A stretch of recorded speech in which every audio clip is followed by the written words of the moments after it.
অনেক কথা শুনলাম, কিন্তু একটা কথা শোনা হয়নি। বহুদিন আগের থেকে বাদুতে আমি যাতায়াত করি। যখন আনন্দমণ্ডলের বাড়িতে বাথরুম করার ঠিক জায়গাটা ছিল না, আমার অসুবিধা হতো। সেখান থেকে আজকে 3-4টে কমোড বসেছে এই বাড়িতে। এখানে অনেক ঝড় ঝঞ্ঝা গেছে, কিন্তু আমার বাদুকে আমার ভালো লাগতো। গ্রাম আমি সবাইকে নিয়ে আসতাম এখানে। বাদু বলতে সেই পালপাড়া থেকে শুরু করে বাদু আবদারপুর, কুষ্টিয়া, আজকে আবদারপুরের লক্ষ্মী না গৌরী, ওর কথা বিশেষভাবে স্মরণীয়। গৌরী এবং গৌরীর গরু দুটোকেই আমি ভালো করে চিনি। তার নিষ্ঠা, তাকে ধমকও দিয়েছি, কিন্তু সে ছাড়েনি।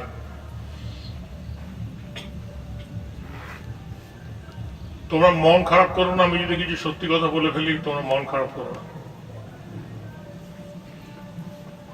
আজকের আমি খুব জোরালোর সাথে এখানে দাঁড়িয়েছি।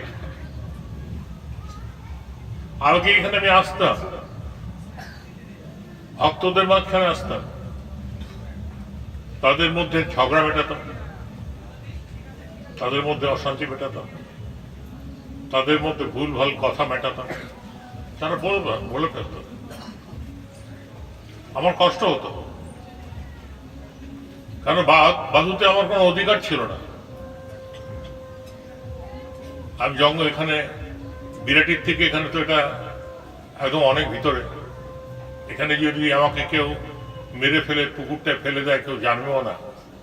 বিরাটিতে খবর পৌঁছাতে পৌঁছাতে অনেক দেরি হয়ে যাবে। কিন্তু ভয় কোনোদিন লাগেনি। আজকে সবচেয়ে আনন্দের কথা যে আজকে বাদুতে আমার নিজস্ব একটা বাড়ি হয়েছে।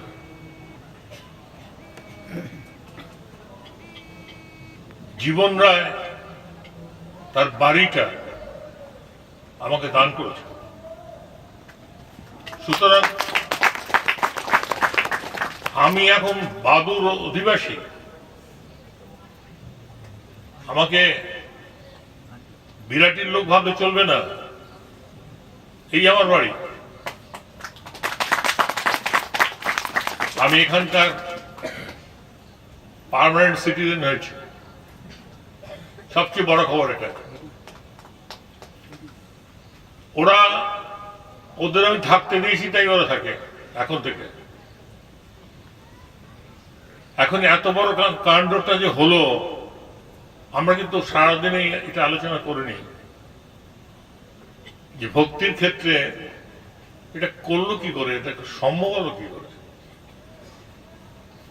তারা তাদের পুরো রেজিস্ট্রেশন নিয়ে আমার কাছে নিয়ে গেছে। মেয়ে বউ, যে বাড়িটা তোমাকে দিয়ে দিলাম, সবকিছু তোমার। তো এত বড় ব্যাপারটা হলো কি করে? আমি কি যে তোমরা যাবে কোথায়, তোমরা খাবে কি? বলছি জানি না। এটা এখানে হয়েছে। আমাকে কোনো সময় শুনতে হয়েছে যে আপনি এখান থেকে চলে যান, কিন্তু আজকে তো কেউ বলতে পারবে না। পারবে কি? আমাকে আমার জায়গা থেকে চলে যেতে বলবে কি করে? এটা তো আমার কত জোর, কত শক্তি বেড়েছে আমার এখানে। সে বাদুতে আমি কিছু করেছি, কিন্তু তার ফলও আমি পেয়ে গেছি। আমি অনেক বেশি শক্তিমান। তোমাদের আমি সাবধান করে দিচ্ছি, তোমরা কখনো বলতে পারবে না আপনি এখান থেকে চলে যান। তোমাদের কোনো অধিকারই নেই। আমি এখানকার, এবং দোতলা বাড়ি, এয়ার কন্ডিশন রুম। লোকে তো এখানে 1 লক্ষ টাকা করে কাঠা কিনেছে, ওটা তো অনেক দাম। এইটা প্রশ্ন যে আজকের একটা জিজ্ঞাসা যে তুমি পারলে কি করে, যার মেয়ে আছে, তুমি এটা পারলে কি করে? কিন্তু ওরা পেরেছে। আজকে যেমন স্বপনের কথা শুনি, সে শুকনো ভাতৃ হতে পেরেছে, আজকে তেমনি আজকে রীতা, তার মেয়ে জীবন এটা পেরেছে, এটা বাদুর লোকেরা পেরেছে, এটা বাদুর গৌরব। আজকের আরেকটা আমার আশ্রম হয়েছে এখানে, সেটাও আমার বিরাট জোর। আশ্রমটা বেদান্ত সোসাইটি, এটা আমার নিজের বাড়ি, দুটোর মধ্যে একটু তফাৎ আছে। বেদান্ত সোসাইটি সবার, তো এটা কিন্তু অন্তত মনে রাখতে হবে, এটা ভগবানের নিজস্ব, ভগবানের থাকার জায়গা, ভগবানের কেল্লা। ওরা যখন আমাকে নিয়ে এসছে তখন বলছে তোমাকে কিচ্ছু করতে হবে না, তুমি গিয়ে শুয়ে থেকো। আজকে পূজা আমাকে বলছে তোমাকে কিচ্ছু করতে হবে না, কেউ কিচ্ছু করতে বলবে না, তুমি গিয়ে শুয়ে থাকো, তাহলেই হবে। আমি ঠিক আছে চল। আজকেও বলছে তুমি শুয়ে থাকো, রীতা বলছে তুমি শুয়ে থাকলেই হবে। এটা এখানে হয়েছে। তো এটা একটা আদর্শ, একটা বিরাট সব দিক দিয়ে। আজকে ঘোষ, কি ঘোষ, পরেশ ঘোষ, সে বইয়ের চিতার সামনে দাঁড়িয়ে কৃষ্ণ নামে ভোলেনি, তার ছেলে গান গাইল। কষ্টে আছে তারা, কিন্তু কৃষ্ণ নাম নিয়ে আছে, কৃষ্ণ নামের গান গাইছে। এটা সম্ভব হয়েছে যে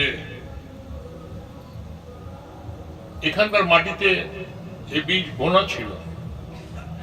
এই গাছগুলি হঠাৎ একদিনে হয়নি, এই গাছগুলি ছিল। আজকে জয়ন্তী গাড়ি কিনেছে, আমরা চড়ছি, এর মধ্যে আমাদের অনেকবার চড়া হয়ে গেল গাড়িটা। এগুলি সব কিন্তু করেছে। এবং আজকে যে অনুষ্ঠান, চারিদিকে যে সাজানো, অদ্ভুতভাবে সাজিয়ে রাখা হয়েছে জায়গাটাকে। আজকে আমরা দেখলাম যে প্রথম একজন কাউন্সিলর এসে বাদুরতে এসে দেখা করে গেল। এটা একটা জয় বাদুর, এটা একটা বিরাট জয় যে উনি নিজে এসছেন, নিজে দেখে গেলেন এখানকার মানুষদের। আমরা কাজ করছি, আমরা যখন বাদু থেকে আমি এখানে আসি, কিংবা এখান থেকে যারা বাদুতে যায়, আমাদের নতুন সন্ন্যাসীরা, তারা বুঝতে পারে যে বিরাটি থেকে বাদু কম দূর না। তারা এমনি আমাকে বলে বটে যে অটো ধরলাম, অটোর থেকে মধ্যমগ্রাম, মধ্যমগ্রাম থেকে নিউ ব্যারাকপুর, নিউ ব্যারাকপুর থেকে বিরাটি, মানে এমন ভাবে বলে যেন 5 মিনিটে চলে যাচ্ছে। ব্যাপারটা কিন্তু 5 মিনিটে নয়, ঝামেলা আছে। মধ্যমগ্রাম থেকে বাদু বাজার দূর আছে, এত দূর থেকে, পালপাড়া থেকে, এত দূর থেকে, গুস্তিয়া থেকে মহিলা দুজন আসে, চুপচাপ থাকে, চলে যায়। তারা যে যাচ্ছে, তাদের ভিতরে কতখানি ভক্তি থাকলে, কতখানি ভালোবাসা থাকলে এটা সম্ভব। আজকে প্রকাশ দিবস, কিসের প্রকাশ? সত্যের উপর প্রকাশ হয় না, কিন্তু দেখাতে হয়, দেখাতে হয়। রামকে দেখাতে হয়েছিল যে দেখো আমি রাম, তুমি রাবণ, তুমি আমার হাতে মরবে।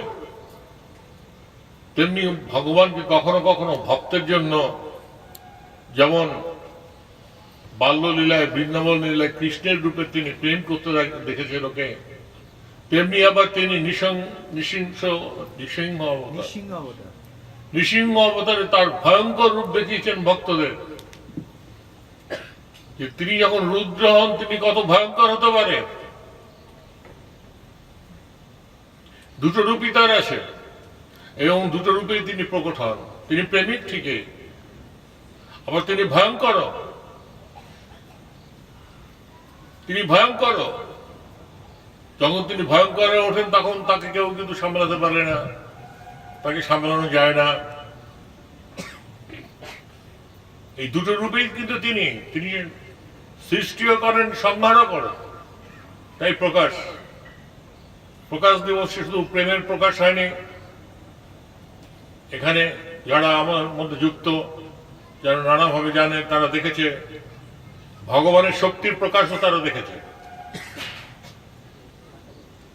ভগবানের শক্তির প্রকাশও তারা দেখেছে যে ভগবান কতখানি শক্তি ধরে একজন উন্মাদ অস্থির একটা সিংহকে সে থামিয়ে দিতে পারে, তাকে থামিয়ে দিতে পারে। আমি থামিয়েছি, তাই প্রকাশ। এটা দেখলে ভক্তরা চট করে বুঝে যা ওনার মধ্যে কিছু আছে। হ্যাঁ, ওনার মধ্যে তো কিছু আছে, বিশেষ কিছু তো আছে। আপনারা আসুন স্টেজে, কেউ আমার এই চেয়ারটায় বসুন, এইভাবে বসুন, যেভাবে আমি বসেছি এইভাবে কথা বলুন, যেভাবে আমি কথা বলি। আসুন, এই কথাগুলি বলবেন যেগুলি আমি বলছি, বলুন, দেখুন তো হয় কিনা, পারেন কিনা কপি করতে। অমিতাভ বচ্চন নয় হাত নেড়ে নেড়ে অভিনয় করা, এই অরিজিনাল, এই অ্যাক্টিং আপনি কপি করতে পারবেন না? পারবেন আছে কেউ?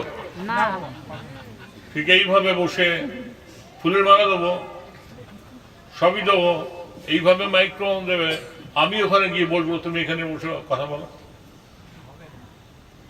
হবে না। তাতেই প্রমাণ যে আকাশে দুটো সূর্য একসাথে হবে না, একটাই সূর্য থাকবে। এটা প্রমাণ বলছে, প্রমাণের ঘুরি ঘুরি প্রমাণ আছে যে উনি যেভাবে কথা বলেন, তুমি বলে দেখো তো, উনি যেভাবে এসছেন তুমি এসে দেখো তো, তুমি পারো কিনা? তুমি পারবে না। তো সেই জন্যই বলছেন ভগবান তিনি যে সব কাজ করে দেখান সেটা অন্য কেউ করে দেখাতে পারবে না। আজকের এখানে দারুণ কথা বলেছিল এখানে আনন্দ মণ্ডল, যে আপনি এখানে এসছেন মণ্ডলদের উদ্ধার করতে। মণ্ডল কমিশন বসেছিল না, মণ্ডল কমিশন। এখানে যারা আছে তাদের মধ্যে কে এখানে বিদ্যান দিগ্গজ বিরাট পণ্ডিত আছে, যারা বেদান্ত বুঝবে, যারা উপনিষদ বুঝবে? কিন্তু বীণা মণ্ডল উপনিষদ বলে, রীতা রায় উপনিষদ বলে, রীতা রায় বেদান্ত বলে, এরা সব বেদান্ত বলে। কি করে সম্ভব হলো? একমাত্র সম্ভব হলো ঈশ্বরের শক্তিতে, একটু শক্তিমান তারা। সুতরাং এই শক্তি এখানেই শেষ নয়, এই শক্তি আরো চলবে, এটা আরো বাড়বে। আর সবচেয়ে বড় কথা হচ্ছে যে বাদু আজকের আরো বেশি শক্তিশালী হয়ে উঠল, কারণ এখানে আমি একটা বাড়ির অধিকার পেয়েছি, যে বাড়িতে আমি নিজে সেই তালা মেরে থাকতে পারি, খেতে পারি, শুতে পারি, কারো কিছু বলারই থাকবে না, এটা ওনার বাড়ি। তাছাড়া আমার একটা আশ্রম আছে যেখানে অনেক লোক থাকতে পারে, এটা হয়েছে এখানে, এটা আনন্দ মণ্ডল করেছে। অদ্ভুত ব্যাপার, যেটা একটা আশ্রম করতে সবাইকে মিলে দম ফেলতে হয়। আনন্দ মণ্ডল, বীণা মণ্ডল জানে কি করে কয়েকদিনের মধ্যে দোতলা বাড়ি করে ফেললো এবং একটা রাজপ্রাসাদের মতো বাড়ি করে ফেললো। একজন আনন্দ মণ্ডল করলো, কি করে করলো? সেই একই শক্তি, ঈশ্বরের শক্তি। আমি শুধু বললাম এটাকে আশ্রম করো, দোতলা বানাও, সে এয়ার কন্ডিশন করে সবকিছু করে দোতলা বানিয়ে দিলাম। আমরা ঈশ্বরকে নিয়ে আছি, আমরা ঈশ্বরকে নিয়ে ঘর করি। আজকের এই বাচ্চা বাচ্চা ছেলেমেয়েরা এখান থেকে ছুটে চলে যায়, বিরাটি ছুটে চলে যায়। এখানে আজকের অনেকদিন পরে প্রায় 1 বছর পরে একজন ভক্তের সাথে আমার দেখা হয়। আমি দেখে বললাম, তুই আমাকে ভুলিসনি? তাকে বাড়ির লোকটা যেতে দিচ্ছে না, আসতে দিচ্ছে না, কিন্তু সে এসছে এই ফাঁকে। সে বলছে, তোমাকে কি ভোলা যায়? এটাই কথা, তোমাকে কি ভোলা যায়? আমি মানুষ হলে ভুলে যেতে পারতে, আমি যদি মানুষ হতাম তো ভুলে যেতে পারতে। কিন্তু আমি বলি, ওরে আমি যাকে ছুঁয়েছি সে আমাকে বলবে কি করে রে? ও ইঞ্জেকশন দিয়ে এই ভবরোগ সারানো যাবে না, তার মধ্যে এই কৃষ্ণের নাচই নাচবে। আজকে এই গানটা ওরা গাইতে পারতো, আজকাল তেরে মেরে প্যার কে যাচ্ছে আট জায়গা, তা গায়নি। গেয়েছে কৃষ্ণের গান, গেয়েছে, নেচেছে কৃষ্ণের নাচ। অদ্ভুত ব্যাপার, ছোটবেলা থেকে তৈরি হচ্ছে। হ্যাঁ, এরা একা একা মাঝে মধ্যে ছুটে চলে যায়, মাকে নিয়ে চলে যায়। মারাও তো ইয়ং, তারা চলে যায় অন্ধকার রাত্রে, এবং বিরাটি চলে যায়। আমার সাথে সবসময় দেখা হয় না, কিন্তু তারা কিছু মনে করে না, তারা কিছু মনে করে না। তাই আমাদের কাজ যে তুমি হে ঈশ্বর, তুমি তো আমার অভাব কিছু রাখোনি, আমার অভাব কিছু রাখোনি। তোমার কাছে প্রার্থনা করার কোনো মানে নেই, কারণ প্রার্থনার আগেই তুমি এখানে তোমাদের 1 লক্ষ টাকা কাঠা করে জমি কিনতে হয়েছে, টিপুকে 1 লক্ষ কাঠা দিয়ে জমি কিনতে হয়েছে। আমি বিনা পয়সায় পেয়েছি। কে বেশি বুদ্ধিমান? দীপু এখানকার লোক, আমি বাইরে থাকি। অনেক চেষ্টা করে বউ দুজনে মিলে স্বামী স্ত্রী ধাক্কি করে একটা ঘর উঠিয়েছে। আমি তার আগে দেখো চলো আমার ঘর থেকে, অত বড় ঘরে আমি একা থাকি। কে বেশি বুদ্ধিমান? তো আমি কাপড় সেলাই করি না, আমি অন্য কিছু সেলাই করি। আমিও দর্জি, আমি অন্য সময় মন সেলাই করি। আমি মনের দর্জি, যার যেখানে মনের ফাটা ফুটো সেগুলিকে আমি কাপড় দিই এবং কাপড় পরতে পারে। আর যেগুলো তো ভালো সেগুলি তো ভালোই, এবং সেটাও কিন্তু ভগবান দেখিয়ে দেয়। আমার এক ভক্তকে কাপড় কিনতে বলেছিলাম, কাপড় কিনে নিয়ে এসেছে। কাপড় না, পায়জামা, যেমন কিছু একটা পায়জামা, পাঞ্জাবি কিনে নিয়ে এসেছে। তারপরে সে বলছে, পরো তো, পড়েছে। তাই বলছি, এ কি করেছে? বলে, কি এর পিছনে তো ফাটা আছে, ভক্তটি আছে আমাদের বলছে। তো ভগবান দেখিয়ে দিচ্ছে, আর দেখে নেবে তো। বলছে না, ও বললো ঠিক আছে জিনিস, বলছে ও তো বলবেই। তারপরে আবার চেঞ্জ করে দিয়েছে তো, হ্যাঁ। কিন্তু সেখানে কিন্তু ভগবানকে দেখতে হয়েছে যে তুমি ফাটা একটা পাঞ্জাবি কিনে নিয়ে এসছো। বাড়িতে বউ দেখলে বলবে কি, ভগবান তোমাকে একটা ফাটা পাঞ্জাবি দিয়েছে, কিছু একটা ছেঁড়া। হ্যাঁ, সুতরাং এই সমস্ত ঘটনা তো দেখতে হয়, যে কার তাপ্পি লাগবে, কোথায় কার ক্লিপ লাগবে, কোথায় কার পিঠা লাগবে। ভগবানকে সব দেখতে হয়। এই জন্য ভগবান নিজের কাছে আপনজন, ভীষণ আপনজন। তুমি মোর প্রাণ, প্রাণেরও প্রাণ, হে ভগবান, হে ভগবান। বুঝি তাকে এইভাবে ভালোবাসা। এটা ঠিক নয় যে এবার আমার গোপাল নিজেকে রক্ষা করবে বিড়ালের হাত থেকে। না না না, সেখানেও কিন্তু আমি তোমাকে দেখব। তখন তুমি সরে আসতে কেন? ভক্তরা কখনো কখনো সরে যায় ভগবানের কাছ থেকে। ভগবানের অভিমান হয় যে ফিরায় দিয়েছে মোড়ে, ফিরে চলে যায়। ভগবানের অভিমান হয় যে আমাকে তোমরা চিনছ না, তোমরা আমাকে ফিরিয়ে দিচ্ছ। বারবার তবু বলছো বেহায়া, একটা নাম দিয়েছি। বারবার তিনি ফিরে আসেন, সব জায়গায় ফিরে আসেন, আবার ধরেন, আবার বোঝান, বোঝাতে আজকের বাদু ভক্তিনগরে পরিণত হয়েছে, আমার সম্পত্তি হয়েছে। হ্যাঁ, অভির বউ চিন্তা করছে যে আমরা কিছু করতে পারছি না, আমরা এখানকার লোক, আপনি এভাবে করলেন কি করে? তোমরা কেউ ভয় পেও না যে তোমাদেরটাও আমি নিয়ে নেবো। তোমরা কেউ ভয় পেতে পারো যে উনি এসে আমাদেরগুলো নিয়ে নেবেন। হ্যাঁ, মিত্র বাড়ি হয়তো ভাববে যে আমার বড় দাঁড়লাম, কিন্তু কোনো ভয় নেই, একটাই সামলাতে পারবো না, কোনো ভয় নেই। সুতরাং তোমরা সমস্ত কাজকর্ম করবে, কিন্তু সংসারের ধর্মকে কাপুরুষতা নয়, ধর্ম এড়িয়ে যাওয়া নয়, ধর্ম পেরিয়ে যাওয়া নয়, ধর্ম ফেস করা, সামনাসামনি হওয়া। বলে এড়িয়ে যেও না, পেরিয়েও যেও না, ফেস করো। আজকে আমাদের একজন সন্ন্যাসীর বাবা মারা গেছে, আজকে না কালকে মারা গেছে। মেয়েটা ফোন করে আমাকে কাঁদছিল, শুনলাম মৃত্যুর মাঝেও আছে, সন্ন্যাসী সে, তার বাবা মারা গেছে, তারও কষ্ট হচ্ছে, কিন্তু সে গিয়ে দেখা করে চলে এসছে। তো সুতরাং এগুলি হচ্ছে আমাদের কথা, যে এড়িয়ে যেও না, পেরিয়ে যেও না, সামনাসামনি হও, মুখোমুখি হও, হোক না একটু ধাক্কা ধাক্কি, না হয় কোনো সময় হেরে গেলে কোনো ক্ষতি নেই।